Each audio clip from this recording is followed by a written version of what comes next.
this week, thank you Lord for all the blessings that you give, for all the trials and challenges that I surpassed. Shout out to each and every one of you. You know what, guys? I'm gonna tell you a little story.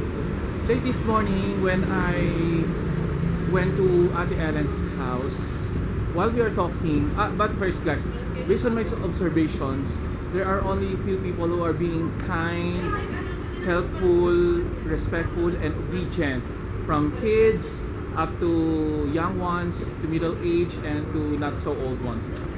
While we were talking, his son offered me something to eat, a three pieces of boiled bananas, and I really appreciate his kindness, even though Ate Ellen didn't ask him to get something to eat just for me. And this kid is really kind.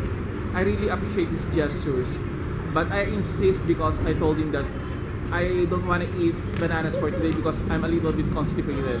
But you know what, guys? It's my birthday today. I'm some kind of being guilty.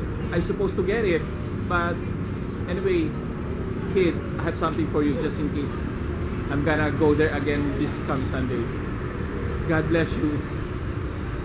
You are so wonderful, boy. Ate Ellen, thank you so much for having a kid like you.